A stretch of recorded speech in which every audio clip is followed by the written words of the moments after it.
What's up, everybody, man? Back. Welcome to a brand new video, and my friends, we are here. We're at the modern era. Welcome back to another Godzilla Kong news roundup. In this video, we will be continuing our chronological journey through the development and release of Godzilla Kong: The New Empire and the next MonsterVerse movie by talking about events that happened in January. And today, we will be talking about an interview with Allan Henrey, who plays Skar King, which sheds some light on not only Skar King's original intention and why those changed, but also a couple deleted scenes from the movie. Let's jump into it.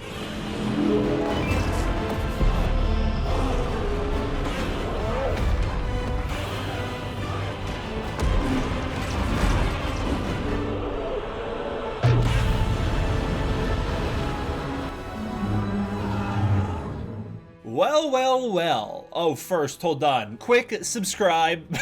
If you could subscribe, that'd be fantastic. We are well on the way to 101,000 subscribers on our journey to 101,954 subs. So please join today. Join D-Force. We are the only army on the entire internet who is equipped to take on Godzilla. I did not say we would win, but we're gonna try. Hey, but sometimes we did win because we are in the era of Godzilla Fortnite, which I think is a glorious little period of time. I'm very fond of that period, and that's where all the art comes from. So let's jump into some art like always, and this first one started out with this Mechagodzilla challenge, which was this picture of Godzilla with the samurai sword from Fortnite, and he challenged artists to recreate it, and the first artist to take him up, by the way, awesome picture, was Munko. Munko hit this epic one of Godzilla with the sword, looking amazing. This is great stuff. Munko's a fantastic artist, and this is awesome, so I wanted to show that off. I thought it was sick, dude. Next up, this is Space Dragon's GXKX Fortnite art. I love it. Mechagodzilla, Godzilla Kong. I love Godzilla and Kong holding guns. It's so goofy. You got Mothra flying in, and then Hatsune Miku standing on Mothra. For those of you who did watch my Fortnite streams, you'd know Miku is the worst thing to ever happen in the entire human history. Next up, we've got Tom Dutt Art. GXKX Fortnite poster with Godzilla stomping Fortnite Island while the battle bus flies over and Kong's dropping from the battle bus with the Mothra glider. It is sick, dude. I really miss the Fortnite era. It was just so wholesome and peak. It was just purely fun. I thought it was great. Chillin' Cheeto recreated the big Godzilla Kong running into action moment from Godzilla Kong: The New Empire using the Fortnite models, and they actually look really fantastic here. In particular, this angle really makes that Kong Fortnite model look good, whereas generally his arms are a little too short. And that leads us to the figures, and we've got some amazing ones. So first up, the Star Ace X Plus Mechagodzilla 2021 was revealed. It is amazing. It's perfectly recreating the poster pose for Mechagodzilla. It's got LED illumination. The details on this thing are astounding. X Plus nailed it with this. This is one of the best looking, like most accurate looking X Pluses I've seen. And that's not all. We've got the Spiral Studios Titan Hall of Fame series Tiamat. This $399 figure, woof, is a wonderful recreation of, in my opinion, the superior Tiamat design. Actually, I really like the one from New Empire. I think it's fantastic, and I really do like those little arms that Tiamat has, and if those arms were added to this version, I think it'd be peak. But I do love the blue colors and the wispiness of the original comic book Tiamat. This is Tiamat from Godzilla Dominion, and she looks amazing. They've done a really incredible job recreating a figure that doesn't have arms, and they do that with those rock-like bases that she can sit upon. Spiral Studios always kills it, and this is no exception, so enormous shout out to this magnificent figure. This thing's awesome. The Warbat was revealed for Godzilla X Kong Titan Chasers. That is, of course, the new Godzilla Kong mobile game, which is out now. You can play it now. They released some Warbat stuff, teasing that the Warbats come from a crystal kingdom in Hollow Earth, which of course is not mentioned in any of the movies. It's also interesting to note that the Warbat here doesn't look like the ones from the films. It's a lot more red and green and very vibrantly purple and pink and blue through its wings. It's very pretty, but it does look wildly different from the Warbats in the movie, but I thought it was pretty sick, so I wanted to show it off. The GXKX Volkswagen ad was rediscovered around this time with Godzilla's footprint stomped into the ground in front of this Volkswagen, which many of us have joked is still a less jarring Volkswagen ad than the one in Godzilla Kong: The New Empire. Have some shame, you guys. Have some shame. Godzilla Godzilla Kong: The New Empire ended 2024 as the 7th highest grossing film of the year. Fantastic hold, coming in at $572 million.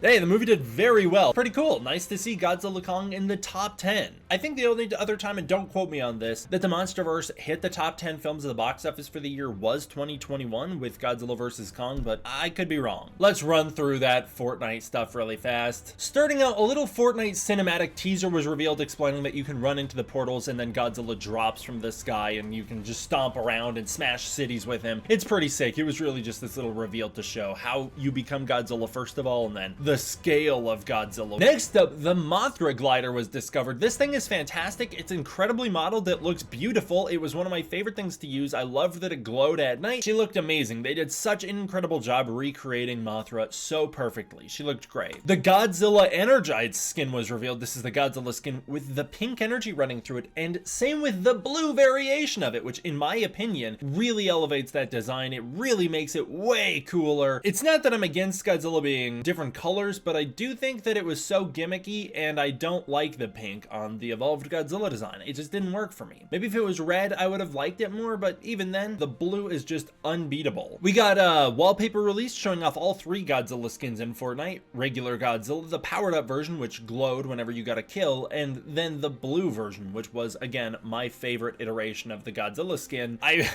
kind of like it more than I like the evolved Godzilla design in New Empire. The Kong skin was revealed, and he looks okay. He's a little top heavy, and his arms are a little stubby, but on the whole, looking pretty good. At the same time, Godzilla was officially added to the Battle Pass. The Mechagodzilla and Kong bundle pack was revealed, showing off the Mechagodzilla skin in Fortnite, which again looks fantastic. In my opinion, it looks the best of the 3, and it looks the most accurate to Mechagodzilla from the movie. The MonsterVerse bundle packs hit the item shop. Of course, you could get Godzilla car kits, you could get the Mechagodzilla and Kong bundle kit, and more. This came with different gliders, different pickaxes. I love Kong's axe. It's so freaking cool. The Mechagodzilla drill hand's pretty sick too, and it came with a Beast Glove emote, which was pretty awesome, as well as a couple wraps. Godzilla officially hit the Battle Pass, and with him, Godzilla had a wallpaper, which was a photoshopped version of the Godzilla King of the Monsters statue, which was weird. It had a Godzilla back bling, a Godzilla emote, and then a Shimo crystal fanged tooth pickaxe, which was interesting enough. I don't know how that was supposed to be Shimo's, but it was. It was supposed to be Shimo's crystals turned into a pickaxe. Blue Oyster Cult's Godzilla was also added to Fortnite. You could play it in their little Guitar Hero mode. As the map updated, a giant ape handprint was added to the map, of course a reference to Skar King.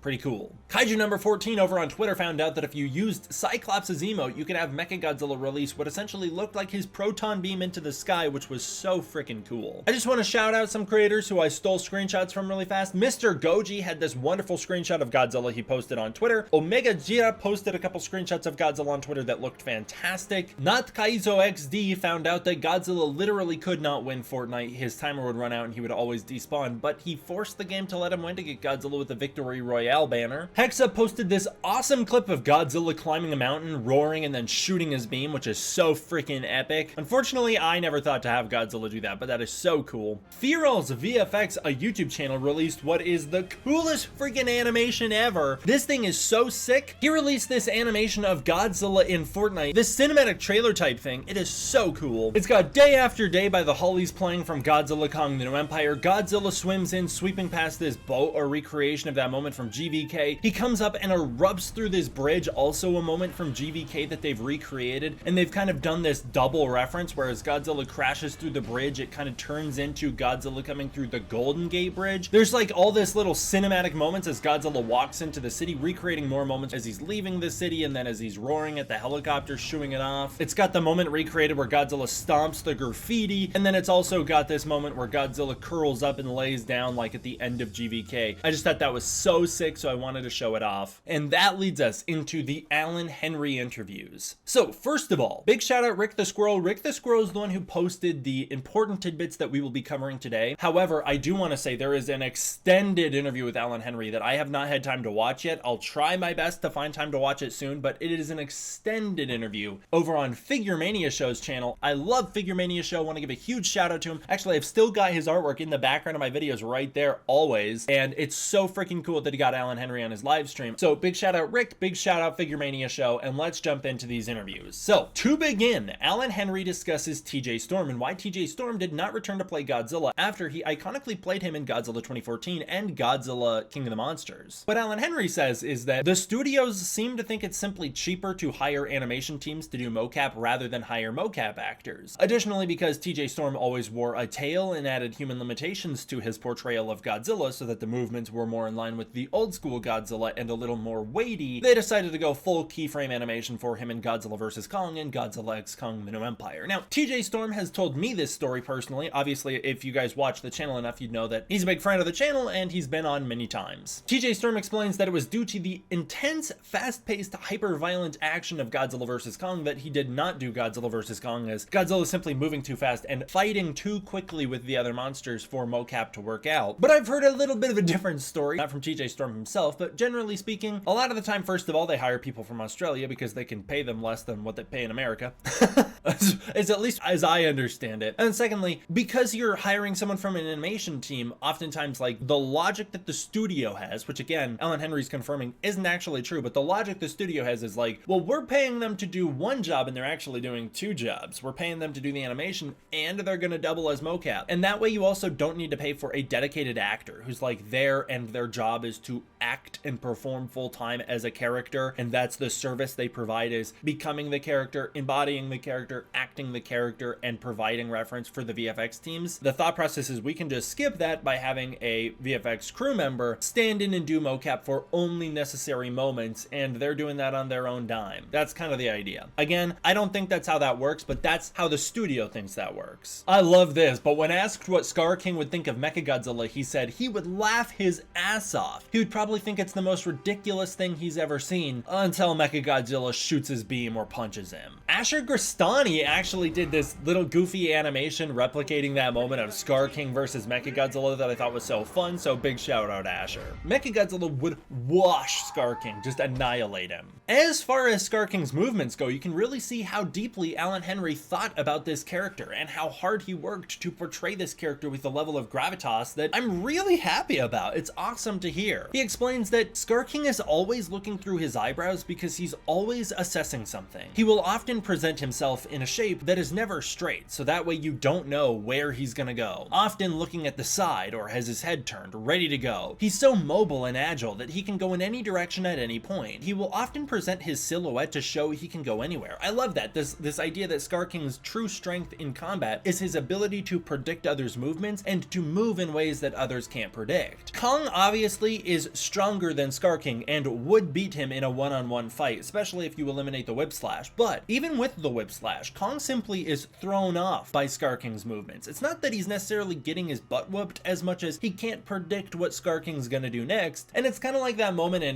Captain America Civil War where Tony's getting his butt whooped by Cap and he has to analyze his movements and then he can predict his movements. I think if Kong fought Skar King enough, he would figure him out enough to just whoop his butt, which is what Skar King also seems to be aware of. I just thought that was really cool. Allan Henrey explains that often Skar King is standing with 3 limbs on the ground so that when he needs to go, he's able to. Always moving. I love that idea as well. Skar King's always ready to run away from the fight. That is great. This I found really interesting, but Henrey explains that the intention was that Skar King would get so upset by Godzilla's reappearance towards the end of the film that he would fight less calculated and become more vicious from that point on. Now, personally, I don't think that's conveyed at all, especially when you consider they literally double Skar King's movements from the Kong fight to the fight in Rio. Like, Skar King pulls 1-to-1 movements, which shows his fighting style is the exact same. He doesn't seem more erratic at all. He does seem a little more scared once the crystal breaks off of the whip slash, but until that point, Skar King fights with the exact confidence and precision that he was fighting in the cave battle. So I don't think that they filmmakers nailed that one, but I love to know the intention behind it, and I love that Henrey was at least thinking of that. He also explains, and this was awesome to find out because this confirms something we had heard a long time ago, Shimo was originally going to be even larger than her film version. She was supposed to be much larger than the Shimo Shimo we wound up with, which would explain why she's kind of presented as like the end-all be-all strongest Titan ever, when many of us feel that she's simply no match for King Ghidorah despite whatever a novelization might tell you. And then so was Skar King. Skar King was supposed to be much larger than Kong, which is what we had originally heard from people like KDM before the movie had come out. Skar King was supposed to be much larger than Kong, and unfortunately they changed this. Now he explains the reason Skar King was shrunken for the movie Godzilla Kong the New Empire was simply so that he and Kong could better share the frame and have stronger eye lines, so that they probably wouldn't have to have so many low angles of Skar King. And obviously it does make it easier to have closer shots of the two of them if they're the same size. Makes the fighting a little easier to do too. The idea was that by shrinking Skar King, he becomes more of a bully character. He's now more of a bully to Shimo and to Kong, showing that he's essentially this overconfident character who is a bully who, when attacked, will inevitably lose. So Skar King kind of became like the ultimate wimp by making him much shorter. Although I kind of like the idea that Skar King was way bigger, because that would have explained a little bit more why he was a threat to both Godzilla and Kong. As far as those deleted scenes go, we got insight into two deleted moments. The first one was this little scene of Skar King getting confused what to do with Mothra's web wall. So I think this probably is before he breaks into the Iwi kingdom. He would come up to the web wall and try and figure out what to do with it, but can't figure it out. And this was cut from the movie. Additionally, the Kong versus Skar King fight was supposedly much longer originally, a much longer sequence. It involved a lot more fighting, a lot more drop kicks and suplexes. I would imagine it's probably Kong getting not many of those hits in this case, probably Skar King ragdolling Kong around for a little while. That's my guess, but you know, who knows. And it's even stated that they were supposed to take the fight to the throne room, to Skar King's throne room, but this was cut down due to budgetary reasons. Now, personally, while I would have liked a longer fight, as I am one of the few people who actually thinks the fights in Godzilla Kong the New Empire, despite being the thing that people like talk about how long they are and epic they are, I actually think they're very short. Like the Skar King versus Kong fight is really only like a minute and a half, maybe, and that includes Shimo.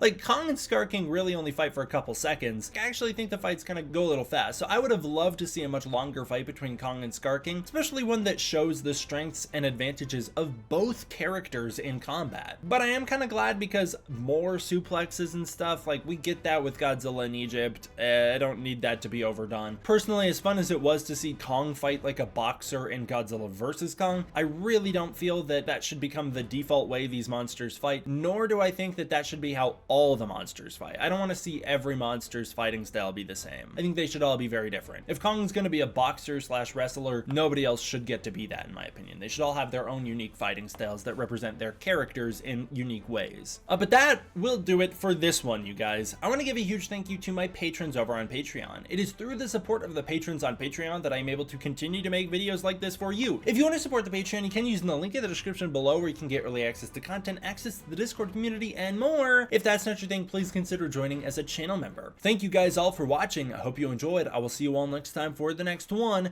D-Man out.